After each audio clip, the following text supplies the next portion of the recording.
Every morning you face a silent battle, and most people lose before they even open their eyes.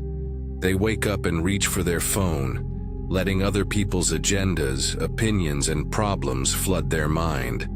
From the very first moment, they give away control of their day, and eventually their life. But the Stoics knew something we've forgotten. They believed that how you begin the day determines how you live it, and how you live your days becomes your destiny.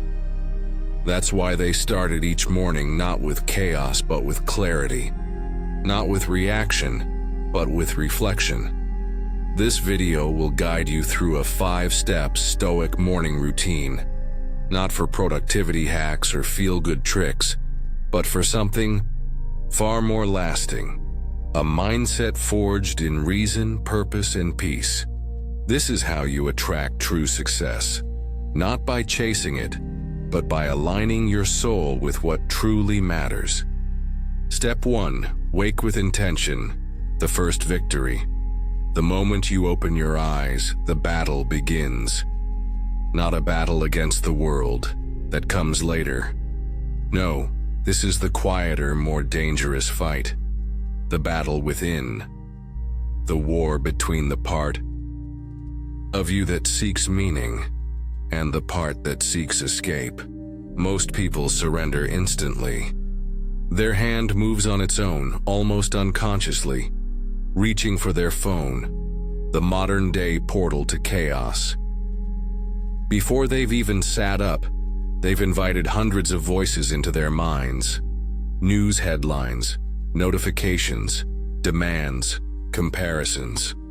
And in doing so, they hand over the reins of their day before they've even claimed them. The Stoic does not wake this way. The Stoic understands that the first moment of the day holds immense power because it sets the tone for everything that follows. If you allow yourself to be pulled, distracted, and consumed before you've anchored your mind, you spend the rest of your day recovering. But if you claim that moment, if you enter it with awareness, reflection, and direction, you start your day not as a victim of circumstance, but as its author. So when you wake, resist the pull of the world. Lie still for a moment, breathe, feel the quiet, the weight of the blanket, the air in your lungs. Return to your body, to this room, to now. You have just crossed the threshold into a new day, and this day is a gift. Let this truth land deeply. You didn't have to wake up today. This is the practice of memento mori. Remember that you will die, not to darken the morning, but to illuminate it. Because remembering death is how we remember life. It's how we remember that this moment, however ordinary it may seem, is precious, fragile, not promised. Millions of people laid down to sleep last night. Some of them never got back up. But you did. You woke. You're here. And that means your story is still being written. Ask yourself, what will I do with this page I've been given? This is where intention begins. Marcus Aurelius would remind himself each morning that he was not born for comfort or idleness. He was born to fulfill his nature, to act with justice, courage, wisdom, and temperance. Even the Emperor of Rome had to tell himself that lying in bed was not an option, because the pull toward ease is universal. But so is the possibility of greatness, and it begins the moment you choose not to drift. So ask yourself, not, what do I want to do today, but what is my duty? Not just what must get done, but who must I be to face this day with honor? How will I speak? How will I respond to difficulty? How will I serve others, even in small ways? A Stoic begins the day by pointing their internal compass toward virtue. That is the foundation. You don't need an elaborate affirmation. You don't need a 5-step mantra. Just a clear, honest moment where you decide, Today I will live with intention. Today I will meet life as it is and respond with strength, with calm, and with purpose. That's the first victory. It's quiet, invisible, but it is monumental. Because in a world where most people float through their days like leaves in the wind, you have chosen to steer, to begin awake, mindful, grateful, focused. This small choice, repeated every morning, changes your life. Because how you do one thing is how you do everything. And if you can win the first moment, you're ready to face the next. Now that your mind is anchored, let's sharpen it. Step 2. Contemplation and mental preparation. Sharpening the mind. Now that you've claimed the first victory, waking with intention, you enter the sacred space between sleep and action. This is the forge of the mind, the place where clarity is shaped before the noise begins. And just as a soldier would never go into battle unarmed, the Stoic does not enter the day unprepared. This is your moment to train the soul, to practice inner strength before the world tests you. The first tool, negative visualization, premeditatio malorum. Close your eyes and imagine your day ahead, but not just the good parts. The Stoic anticipates the friction. What might go wrong today? Will someone disappoint you? Will plans fall apart? Will the weather shift? Will your energy drop? Will someone speak to you unfairly? Don't resist these thoughts. Invite them. Visualize the setbacks now while your heart is calm, and then visualize your response. See yourself not reacting in anger, but answering with reason. See yourself practicing patience when it's hard, courage when it's scary, discipline when it's inconvenient.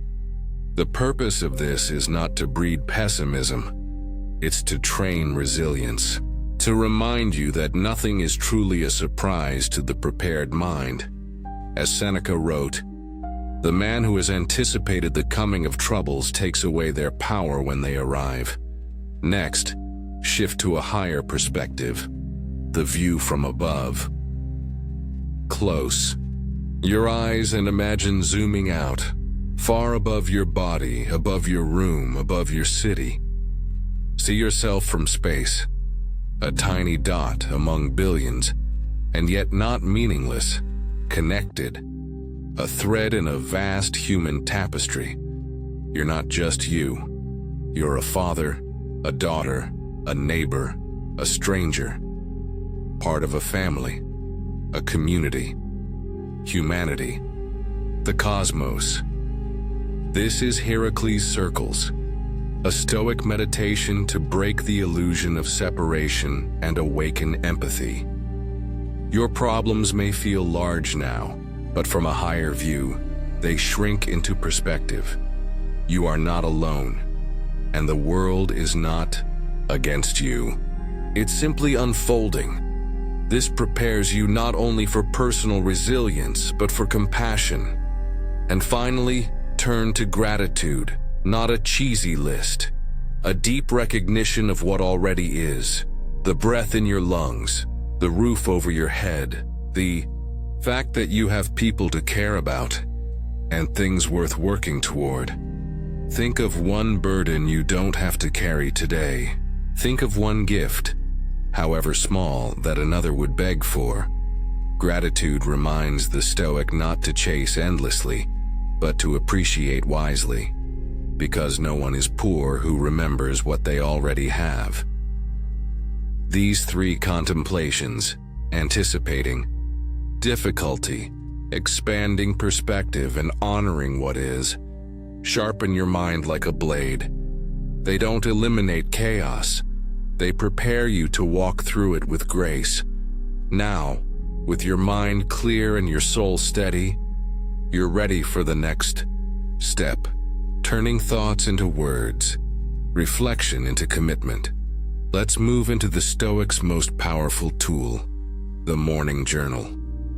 Step 3. Journaling for clarity and virtue, the Stoics logbook. The mind is now awake. The soul is steady. You've reflected. You've anticipated. But now comes the part where the Stoic begins to shape the day deliberately, not just in thought, but in written word. This is where you take up the journal, not as a diary, but as a tool of philosophical discipline. This is your logbook of the soul, your quiet conversation with the self. Every Stoic master kept one. Marcus Aurelius's Meditations was never meant to be read by others. It was his personal attempt to wrestle with his own weakness and rise. Above it, you do the same. Begin your journaling with a Stoic reading, just a short passage. Maybe it's a line from Epictetus. It's not what happens to you, but how you react to it that matters. Or from Seneca. We suffer more in imagination than in reality. Don't just read, reflect. Ask yourself, how does this apply to me today? Let it penetrate, let it teach you. Stoicism is not a philosophy to admire, it is a way to live. And the journal is where that living begins. Now, write with purpose. Set intentions based on virtue, not vague goals. Instead of be more productive, ask, how will I practice courage today? What situation might test my temperance? Where must I act with justice, even if it's inconvenient? How will I apply wisdom instead of impulse? By tying your day to virtues, you elevate it. You make your actions an expression of character, not just habit. Next, prepare for interactions. Because as Marcus Aurelius reminded himself, you will meet people who are selfish, rude, ignorant, or ungrateful. This is not a reason for bitterness. It is an opportunity for discipline. Write it down. Today I will meet resistance, but I will not let it poison me. Today I will be kind without needing reward, calm without needing agreement. Today I will not be surprised by difficulty. I will greet it as a teacher. In a world where most people wake up reacting, this journal trains you to respond. With thought, with poise, with a philosophy that holds you like a spine when pressure comes. This isn't about writing perfectly. It's about writing honestly. It is the moment you move from theory into intention, from reflection into readiness.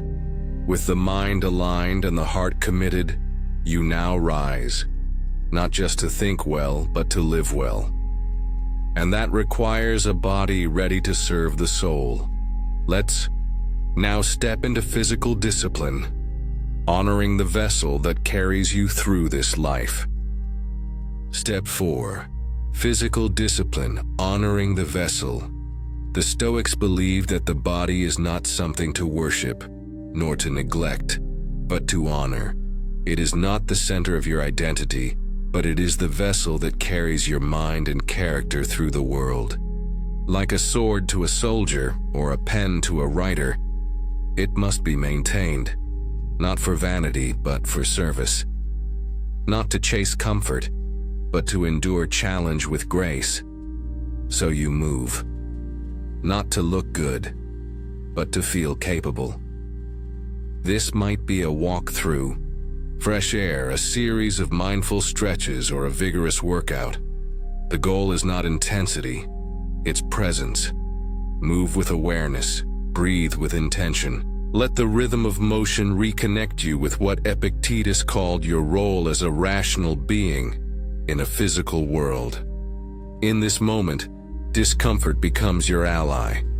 You choose to meet resistance before the world forces it on you. You train the muscles, yes, but more importantly, you train your will. Some Stoics even embraced practices that intentionally made them uncomfortable. Walking barefoot, exposing themselves to cold, eating less, not as self-punishment, but to liberate themselves from needing comfort. In our modern world, the same effect might come from something as simple as a cold shower. You step in, the shock hits your skin, your breath shortens, and your first instinct is to run. But you stay, because you're not here for pleasure. You're here for power. Not over others, but over yourself. And every second you endure that discomfort is a reminder. You are not ruled by sensation. You have trained the ability to act despite it. That's what Stoicism is. Not deadening the emotions, but mastering the response. Even your breakfast becomes a practice.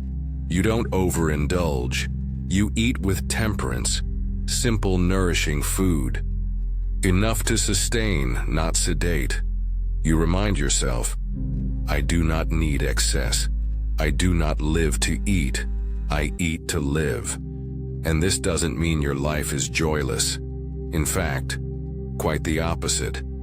The Stoic discovers a deeper joy, one that isn't dependent on sugar, screens, or stimulation. It's the quiet satisfaction of knowing, I am in command of myself. As Musonius Rufus said, the body should be treated more rigorously, that it may not be disobedient to the mind. When you finish this physical discipline, you feel it, not just in your limbs, but in your spirit. You have reminded your body of its role, to serve the soul, not rule it. Now you're awake, anchored, aligned. All that remains is to step into the arena of life, armed with everything you've prepared. Let's finish with step 5, review and commit. Step 5, review and commit. Stepping into the arena. The final step of the Stoic morning routine is the quiet moment before you step out into the world, the moment where you mentally arm yourself for what lies ahead. Here you solidify everything you've prepared and reflect on the central truth. The day is now a battlefield. You cannot predict the enemy, but you can control how you engage with it. Before you leave your home or begin your workday, review your intentions. Take a deep breath and ask yourself, what have I committed to today?